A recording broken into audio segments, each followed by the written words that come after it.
walk me through what happened there. I just had to calm down, really pick my shots. I started seeing that, even though the pressure's coming and stuff like that, you got to calm the storm. Matter of fact, I am the storm. So it's all about just switching it up. It's been a while, you know what I'm saying? It's been a while. In all honesty, though, I had to remind myself that I'm going to be okay in there. My last fight, I nearly died. You guys don't know that feeling, you know what I'm saying? And to go back to something that almost killed you, it can mess with you. And I was just there in the back before everything. And I was just telling myself, I'm gonna be okay. God is in my corner. God is always there. I didn't come this far to just come this far. And that was really the mindset. The magnitude of all this is great and all. However, I can't be Teofimo without God.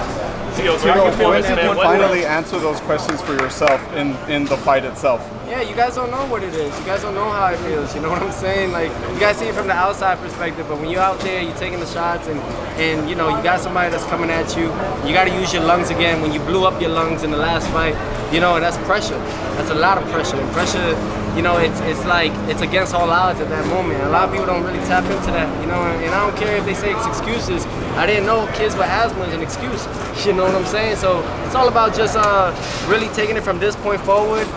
Focusing on what's next for me in December. We're going to be fighting again, December 10th. Maybe Madison Square Garden, maybe at the O2 Arena against Josh Taylor. Who knows? Is that what you would want next? The winner of Prograis and Zepeda or Josh Taylor? Or do you feel like... Yeah, I want to shoot for the titles, you know what I'm saying? Having these guys like Barboza, Ryan Garcia, and all these other guys, it's just getting in my way of becoming a two-time undisputed world champion. I know I could do it within the next year. Would you still want the Garcia? It's absolutely, not a title. Absolutely. But however, it's like, what does Ryan bring other than the fans? I understand you guys say it's going to be a lot of money and stuff like that, but y'all don't see my mindset. The money's always going to take care of itself, guys. You know what I'm saying? I ain't worried about that. I know where I'm headed. How comfortable do you feel? I'm headed to the castle, man. I'm headed to the castle. Based on tonight, how would that fight go, though? Based on how you felt tonight, Teo? I had to get the ring rust out and everything, but I'll beat the shit out of all these boys. By the way, what's the difference between Teo at 40? Was your ringside? Did you talk to them at all? De La Hoya? Nah, everybody got up and just walked away. Anybody you want in particularly? Like I said, Josh Taylor, because he has a WBO, the IBF. I just got ranked. We're gonna, it makes me laugh. Jose Ramirez petitions it, and Jack Cartero, they petitioned to have me out the ranking. And then, they're not even fighting each other first off. And then Ramirez is saying that he's gonna go get married because he's too scared to fight Zepeda. So it's like, we're just gonna come back. Hopefully by next week or so, we'll be in the rankings as a mandatory to fight Josh Taylor. Teo, you feel like this guy was able to take the power better than the 35-pounders? I got to work on a couple things, before I even got in the ring, my legs. Got to work on them a little bit more. I think maybe it is the cut weight still, I'm still working on different things. I got to work on it's been a while. My body took a lot of damage from my last fight. So, that's why I only did 2 weeks of sparring. I understand my body. I'm listening to my body more. And because if not, my body's my temple. Hey Teo, did you get a chance to talk to Oscar in the back? I saw you. Nah, everybody left, man. They all upset. They think that either they upset or they're just happy and they gotta move, on to the next. They didn't think I was gonna perform this way. That's why. Teo, you mentioned the power coming back. It wasn't even that my greatest performance, really. I slacked around a couple rounds. You know what I'm saying? I was just buying time. I was gonna say you hit him with some really clear shots. Roy Jones in there, man. Stop that. I graded B+.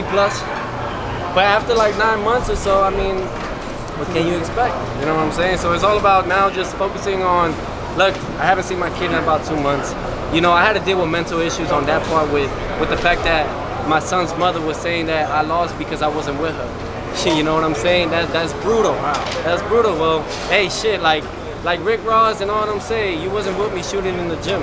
So it's all about just moving forward. I'm not gonna bash my son's mother because that is my son's mother. However, you don't do that. You know what I'm saying? I'm taking care of them at the moment. The household that they're living under and everything is under the stuff that I'm doing for them.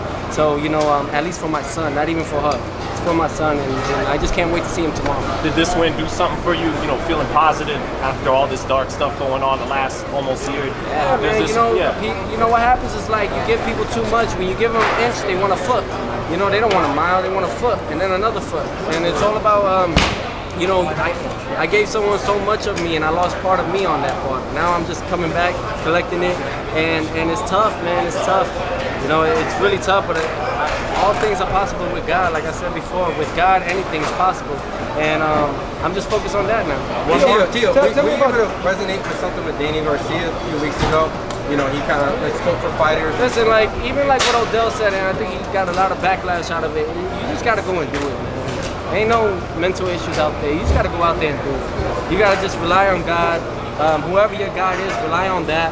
You know what I'm saying? Whether it's the universe, all those things, rely on that and just eat it up, man. Life is gonna be hard regardless, but choose your heart.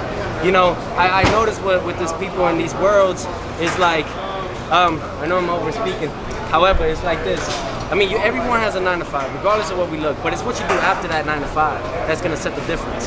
You know what I mean? See, like it's like that is the difference between people that just deal with their life in every day and people that want to be great. They go and do overtime. There's 24 hours in a day. There shouldn't be no excuse. What message did you send to the 140 division? When did you feel comfortable in there? After like the fourth round, honestly, to be real, even the first round, I already felt it. It's just trying to warm up my legs more. I had to warm them up. I had to get them really, working. Any final message to your rivals, Haney, Garcia? Some boys ain't my Taylor? rivals. They just clout chasers. They don't want to fight me. I mean, I just look at it that way. You know, they all talk about a big game, but they don't really show up. I mean, a lot of you guys don't even want to watch that rematch that they have because it's boring. What, you're just gonna win off jabs? You got to do more than that. You know, and I think I did enough today just to show you guys that I am entertainment. Thank you guys. What are your thoughts on Haney Kambosos Part 2? You know what I love is that a lot of you guys are under their payroll, and really it's just amazing. It amuses me. You know what I'm saying? You guys got to go and hustle somewhere else. Thank you guys. But thank you guys. Thank you, Tio.